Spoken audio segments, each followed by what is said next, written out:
Faridabad bar association के नवनियुक्त प्रधान राजेश बैसला जी हमारे साथ मौजूद है और नई सोच और नई कार्यशैली के साथ वकीलों के उत्थान के लिए कार्य करने की योजना बना रहे हैं। आइए उनसे चर्चा करते हैं कि फरीदाबाद बार का जो है उसकी सूरत और सीरत अपने कार्यकाल के दौरान किस तरह से बदलने की उनकी नीति है। सर, पंजाब केसरी टीवी में स्वागत है आपका। राजेश जी, जिस तरह से चुनावों में बार चुनाव इस बार काफ़ी चर्चा में रहे, बिना किसी हिंसा के संपन्न हुए, साथ ही साथ एक रिकॉर्ड आपने कायम किया, तो आगे की रणनीति और नीति की अगर बात करें तो क्या है वकीलों के उत्थान के लिए?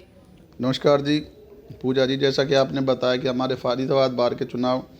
16 दिसंबर को हुए थे और बड़े ही शांतिपूर्वक ढंग से, बहुत ही पीसफुल तरीके से हमारे चुनाव संपन्न हुए हैं और बार ने बहुत भरपूर समर्थन हमें दिया है। सभी वकील साथियों ने बहुत अच्छे वोट से हमें मार्जिन से जिताया है। शायद फरीदाबाद की बार में इतिहास में पहली बार इतने मार्जिन से जीत हुई है। इसके लिए मैं सभी अपने वकील साथियों का तहे दिल से बहुत बहुत धन्यवाद करता हूं। और रही हमारे फरीदाबाद के वकीलों के विकास के लिए, तो मैं आपको बता दूं कि मेरी प्राथमिकता ही यही रहेगी कि मुझे वकीलों के विकास में जितना भी मेरे से बन पड़ेगा मैं उतना दिन रात उनके लिए काम करूँगा। जिसमें मेरी प्राथमिकता ये रहेंगी कि सबसे पहले तो जो हमारे यंगस्टर्स युवा साथी हैं, वकील साथी, उनके मान सम्मान के लिए मैंने पहले ही उस दिन, जिस दिन मेरा शपथ ग्रहण था, मैंने उसी दिन अनाउंसमेंट कर दी थी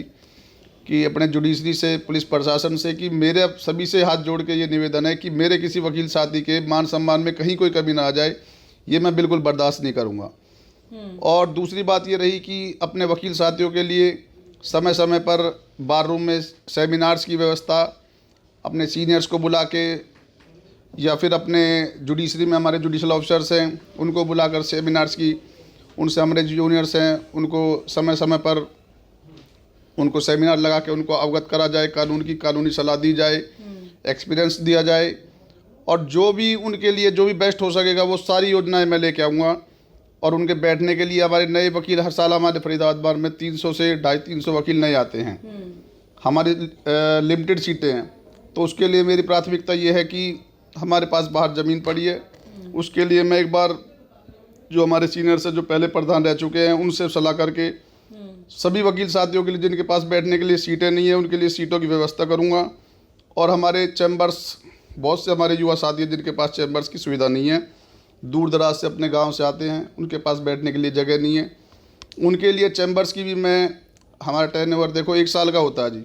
बट मेरी फिर भी ये है कि मैं अपने 1 साल के टर्नओवर में मैं उनके लिए सीटों की व्यवस्था करूंगा। और चैम्बर्स की भी एटलीस्ट मेरी प्राथमिकता ये रहेगी, कम से कम मैं उनके लिए नींव खुदवा के जाऊंगा, जिससे कि उनके लिए भाई ये हो जाएगी, भाई आगे चैम्बर बनने ही बनने हैं, अलॉट करा के, नींव खुदवा के और पूरा जितना मेरे से हो सकेगा भरसक जितने भी वकील साथियों के लिए सारे महत्वपूर्ण कार्य मैं उनके लिए करूंगा। मैडम राजेश जी, महिला वकीलों की संख्या भी काफ़ी है, तो ऐसे में अगर महिलाओं की यदि बात करें, चाहे सरकार हो या कहीं भी, महिलाओं के लिए एक अलग से नीति बनाई जाती है ताकि एक अच्छा वातावरण उन्हें काम करने के लिए मिले और जो आने वाली महिला वकील हैं उन्हें भी कहीं ना कहीं प्रोत्साहन मिले, नई महिला वकील तैयार हो, तो ऐसे में क्या कुछ ऐसी वो भी जो है प्लानिंग आपके माइंड में है कि महिला वकील जो काम कर रही हैं उनको एक अच्छे सौहार्दपूर्ण वातावरण में काम करने का अवसर मिले और जो नई वकील आनी है वो भी खुले मन से यहाँ आ सके? जी, हमारे फरीदाबाद बार में बहुत अच्छा माहौल है, आज की डेट पे बहुत शांतिपूर्वक है। सभी महिला वकीलों के लिए पूरा मान सम्मान है और पूरा उनके लिए जो हमारे सीनियर से पूरा सहयोग करते हैं। और मेरा भी आपके माध्यम से सभी के लिए ये है कि जितने भी हमारी लेडी एडवोकेट है, जितने भी हमारी कहीं किसी को जरूरत पड़े, बार से, बार प्रधान के रूप में जिस भी तरीके से हमारी जरूरत पड़े, हम उनके साथ खड़े हैं। और हमने लेडी बार रूम की भी मैडम उनके लिए सुविधा कराई है, नीचे लेडी बार रूम बनाया स्पेशल लेडीज़ के लिए। कई बार कॉमन बार रूम है तो बैठने में लेडीज हिचकती हैं, पर्सनल उनकी बातें होती हैं, क्लाइंट्स होते हैं, तो हमने नीचे बार रूम की स्पेशल व्यवस्था कराई है। उसमें सोफ़ा सेट डलवा दिए, एसी भी लगवा दिया है, एयर कंडीशनर लगवा दिया है, उनके बैठने के लिए उचित व्यवस्था है। अब मैं उसमें उनके लिए पानी का, वाटर का वो भी लगा रहा हूँ जिसमें गर्म और ठंडा पानी आ जाए, तो उनके लिए बेहतर सुविधाएँ हमने महिला वकीलों के हित को ध्यान में रख कर करी है। और हमारे चैम्बर्स बिल्डिंग में पहले टॉयलेट्सों की दशा बहुत दयनीय थी,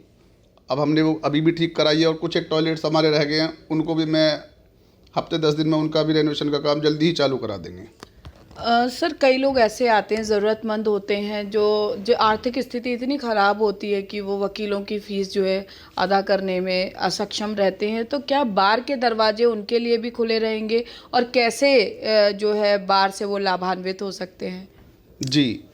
अगर जो असहाय लोग हैं, ये आपने बड़ा अच्छा प्रश्न किया है। मैं पहले भी इसके बारे में बताना चाह रहा था कि जितने भी असहाय लोग हैं उनसे मेरी आपके माध्यम से यही मैं उनको बताना चाहता हूँ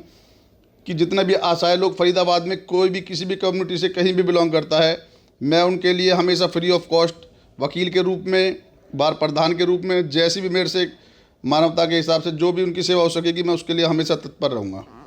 राजेश जी, एक सवाल जो है मैं दर्शकों की तरफ से आपसे करूंगी, क्योंकि आप बार के प्रधान हैं। कई बार ऐसा देखने में आता है कि कोई व्यक्ति का केस वकील के पास है, तो कई बार ऐसा होता है कि कहते हैं भ्रष्टाचार हर जगह कायम है, तो वहाँ भी नज़र आता है कि वो दूसरी पार्टी से मिल जाता है। वो बेचारा गरीब पता नहीं कहाँ से कर्जा लेकर वकील की फ़ीस भर रहा होता है और पता लगता है कि सिर्फ तारीखें मिल रही हैं उसे, या फिर वो दूसरी पार्टी से भी पैसे ले रहा है, उस व्यक्ति से भी पैसे ले रहा है। तो कहीं ना कहीं वो मानवता और इंसानियत को शर्मसार करने वाला होता है। तो क्या कुछ ऐसा नैतिकता का पाठ भी अपने साथी वकीलों को पढ़ाएंगे, ताकि इस तरह का जो एक प्रवृत्ति पैदा हो रही है और आने वाली जो पीढ़ी है वकीलों के क्षेत्र में, वकालत के क्षेत्र में, वो कहीं ना कहीं इन चीज़ों में ना जाए, उसके लिए कुछ अपने स्तर पर प्रयास करेंगे? जी, देखिए, सभी वकील ऐसे नहीं होते और मैक्सिमम हमारे वकील लोग सभी समझदार है, इस तरह का नहीं करते। लेकिन अगर किसी वकील से जाने अनजाने में इस तरह की कोई बात हो जाती है और मेरे पास इस तरह की कोई शिकायत आती है, तो जो भी शिकायत करता है मैं उसकी शिकायत का पूर्ण तरह से निवारण करूंगा। अगर वकील साथी से किसी से हमारे से इस तरह की कोई बाई चांस जाने अनजाने में कोई बात हो जाती है, तो मैं पूर्ण रूप से उसको निपटवा दूंगा। एक अपील भी सर कर दीजिए अपनी तरफ से, बार की तरफ से, कि कम से कम जो ज़रूरतमंद लोग हैं उनके साथ इस तरह की घटनाएं ना हो, ताकि एक जो विश्वास है लोगों का जुडिशरी पर, वकालत पर, वो कायम रहे। जी, मेरी तरफ से पूरी अपील अपने वकील साथियों को कि मेरे जितने भी वकील साथी हैं वो पूर्ण जो असहाय लोग हैं उनकी सहायता मदद करेंगे, और जिस भी लायक वो हैं हमेशा हर असहाय के साथ वो खड़े हैं और अपनी तरफ से कोई गलत काम नहीं करेंगे। वैसे तो हमारी कम्युनिटी बड़ी समझदार है और करती है, अक्सर वो जो मददगार लोग हैं, जो असहाय लोग हैं, उनकी मदद करते हैं। फिर भी मैं सभी से ये रिक्वेस्ट करूँगा, सभी से अपील करूँगा कि जो भी ज़रूरतमंद लोग हैं उनकी सभी लोग मेरे साथ ही मदद करेंगे। और मैं एज ए बार के प्रधान के रूप में मैं ये सभी से कह रहा हूँ कि जो मेरे लायक एज ए प्रधान, एज ए एडवोकेट, किसी भी फरीदाबाद में किसी भी साथी को मेरे लायक कोई जरूरत होगी तो मैं हमेशा उसके साथ खड़ा हूँ। तो देखिए, बार एसोसिएशन के नवनियुक्त प्रधान राजेश बैसला जी हमारे साथ मौजूद थे। नए साल में, नए कार्यकाल में, नई सोच के साथ वकीलों के उत्थान के लिए, सेवा भाव से लोगों के उत्थान के लिए कार्य करेंगे, ऐसा उन्होंने दावा किया। अब देखना ये होगा कि अपने कार्यकाल के दौरान वे वकीलों की उम्मीदों पर कितना खरा उतर पाते हैं। कैमरा पर्सन शिवम के साथ फरीदाबाद से पूजा शर्मा, पंजाब केसरी टीवी। हमसे जुड़े रहने के लिए हमारे YouTube चैनल को सब्सक्राइब करें और नई वीडियो की नोटिफिकेशन के लिए बेल आइकॉन को दबाएं। अगर आप ये वीडियो Facebook पर देख रहे हैं तो लाइक जरूर करें और ज्यादा से ज्यादा शेयर करें। धन्यवाद।